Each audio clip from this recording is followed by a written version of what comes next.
Hello everyone and welcome back to another video on Bayverse of Madness, and in today's video I've got another review for you guys, and today we are going to be taking a look at the new Transformers Studio Series 103 Rise of the Beast Voyager Maximal Rhinox, and this figure is absolutely brilliant and is definitely another great addition to the Studio Series line. Now let me know in the comments if you've actually managed to track this figure down. I struggled to get this figure and I actually managed to get the last two on the shelf at my local Smiths, and there was absolutely none in stock at all. So let me know if you've actually got this figure down in the comments. I know a lot of people worldwide have been struggling to get this, so let me know obviously in the comments down below.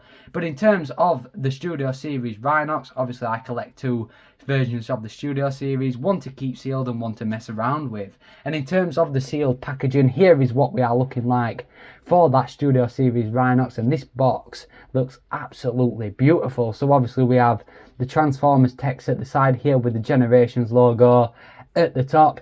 He is obviously 103 in the Studio Series line. His name is Rhinox from Rise of the Beast, and then we have a beautiful CG render there of Rhinox in beast mode. There is Rhinox in robot mode there in the packaging, looking absolutely amazing. In terms of the side of the box, he's obviously 103 in the Studio Series line. We get another CG render of Rhinox there in beast mode, and he's obviously a Voyager class in different languages. As we turn him around again, obviously we have got an Autobot logo there for some reason. We have got a beautiful image again of Rhinox, this time in robot mode, and there is that authenticity badge at the bottom. In terms of the top of the box, there is that beautiful Transformers Rise of the Beast logo. At the bottom we have got barcodes and words, etc. And then in terms of the back of the box, finally we have some beautiful product shots of Rhinox both in beast mode and robot mode. His name is obviously Rhinox from Transformers Rise of the Beast. He is big screen inspired. He can transform in 29 steps.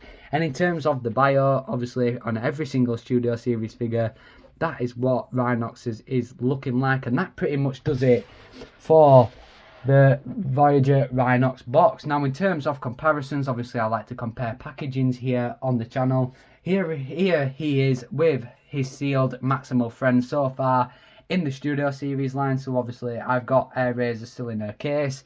Here is the sealed Maximal Airazor, and here is the sealed Maximal CHEETOR, and this is what the sealed collection looks like so far in the Studio Series line, and I am very much looking forward to getting that Optimus Primal later on in the year. So far I think that Voyager Rhinox has got to be my favourite Maximal so far, but let me know in the comments what your favourite Maximal is so far. I know a lot of people like CHEETOR, and I know a lot of people like Airazor, so that would be awesome to hear your thoughts in the comments down below. And for the last comparison, here is the Studio Series Rise of the Beast Rhinox compared to his mainline Voyager release, and in my opinion this is definitely a major improvement over that mainline figure, but we will obviously compare to them later on in the review. And that pretty much does it for the box comparisons and the box itself. Now let's get Rhinox on our review station.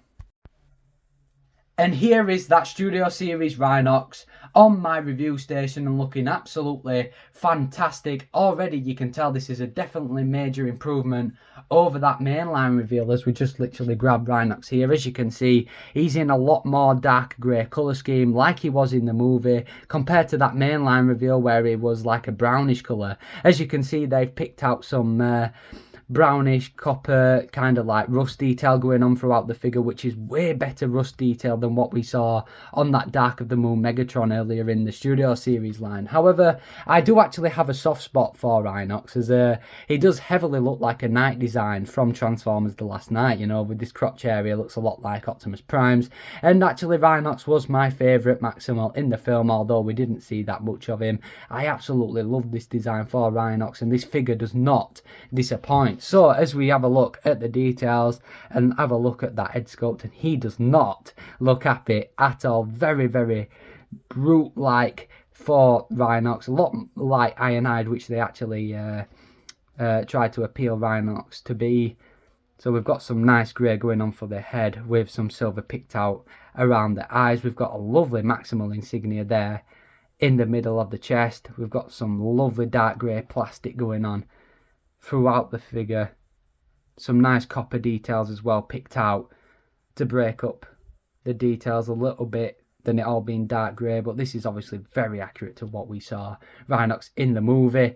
As you can see, as we work down, a lot of bulkiness going on, but you wouldn't believe it that this figure has some amazing articulation, which we will get to in a second. And then in terms of the back of the figure, this cleans up very, very nicely, and I think this is an amazing figure because the head sculpt for the head for Rhinox in beast mode does not appear on the back, which is absolutely fantastic. It actually folds up in the backpack. If you want to see a transformation, obviously you will see that in the description down below, and you will actually see where that head goes in a lot more detail. And the only thing hanging out is the tail, and I don't really care because this figure in the back looks absolutely fantastic, as well as the front. Now, in terms of articulation, as mentioned, this figure has got some amazing articulation, but sadly not in the head sculpt. As we take a look at that first, he is on a ball joint, but because of this neck brace here, it is quite hard to actually turn his head. There you go, you can actually get some movement. You understand where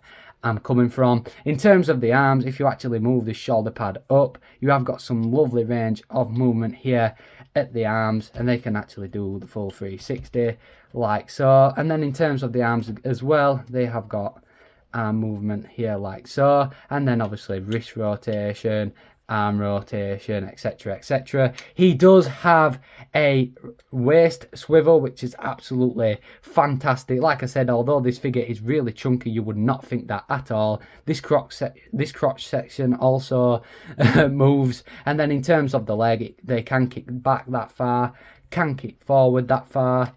There we go. And then obviously can do the full splits, which is amazing. And then these sections are made out of rubber. You can obviously articulate them if you like. And then obviously the legs can kick like so. And then the knees can move very, very nicely. And the foot is also articulated as well. That can move, which is absolutely phenomenal. This Rhinox figure is just so well done. And as mentioned earlier, it's just a great addition to the Studio Series line. Now, in terms of accessories, Rhinox only comes with one accessory, and this is what we actually saw in the movie, and that is his battle hammer.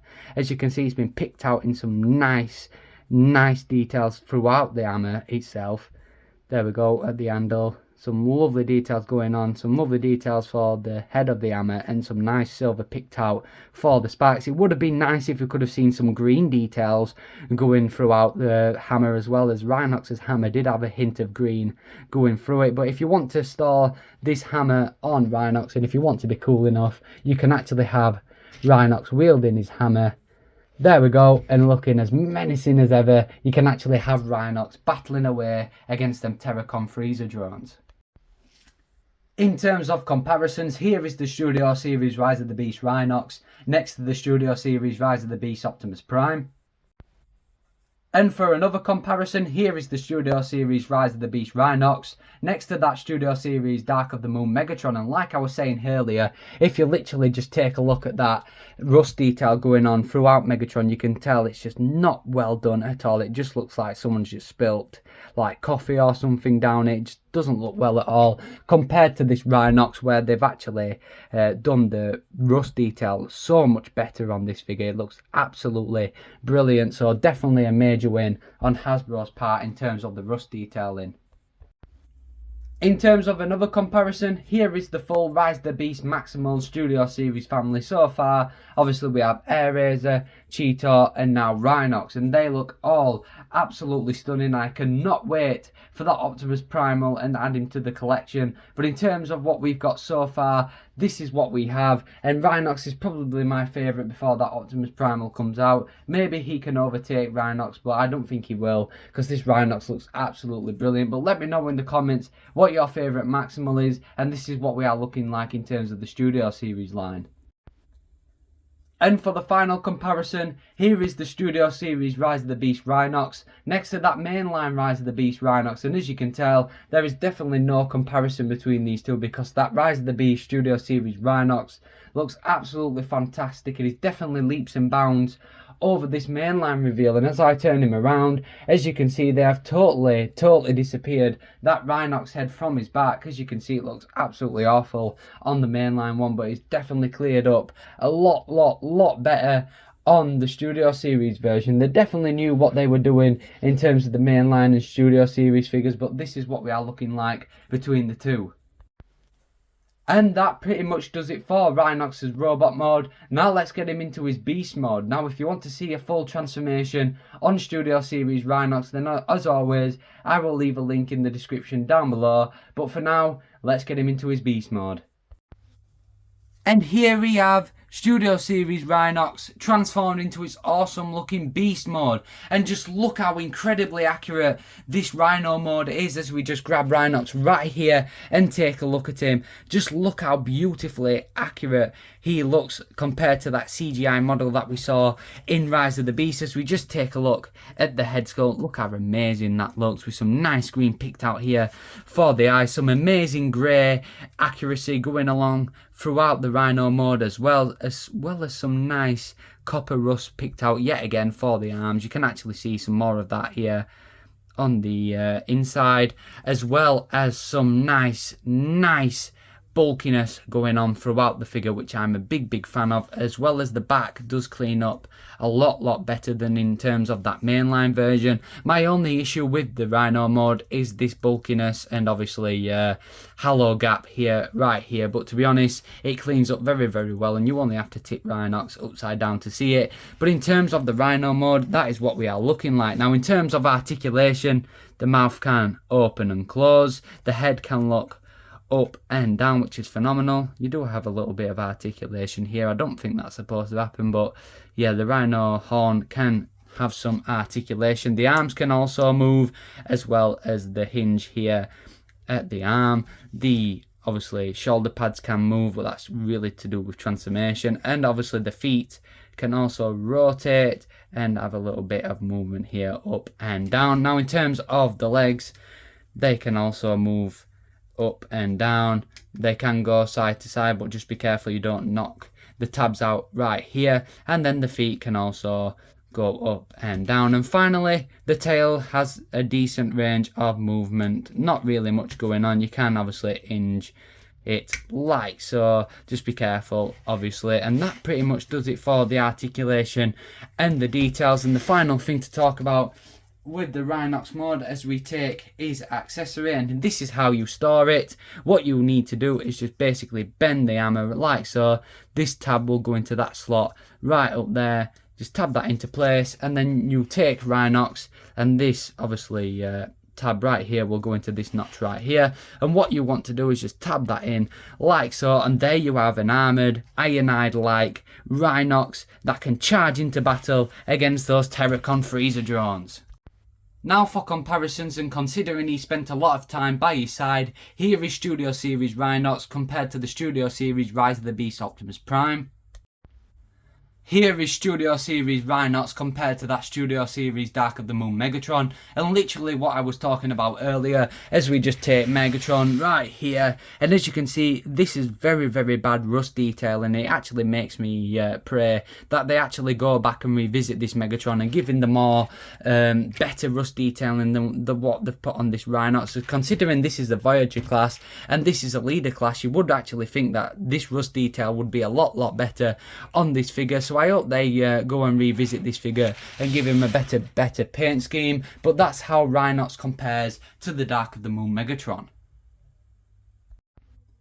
For another comparison, here is the Studio Series Maximo family so far in the Studio Series line before that Optimus Primal comes out, and so far I think the three look absolutely brilliant together. And for the final comparison, here is the Studio Series Rhinox compared to the mainline one. And to be honest, there is no comparison, as I definitely think the Studio Series one wins without a doubt. Look at the bulkiness on here compared to this one. Not to say this figure is bad at all, but in terms of the details and the accuracy, the Studio Series one definitely wins without a doubt. And that does it for my review on the Transformers Studio Series Rise of the Beast Voyager Rhinox, and this figure is absolutely fantastic. It's got incredible articulation despite being chunky. The details throughout as well are phenomenal and definitely accurate to what we saw in Rise of the Beast. The Rhino mode is amazing too, with brilliant details throughout, with a nice chunky look to it. All in all, with great details, accurate paint, and incredible throughout, Studio Series Rhinox is definitely a great addition to the Studio Series line. I hope you really enjoyed this review. Like and subscribe as always, but for now, take care everyone.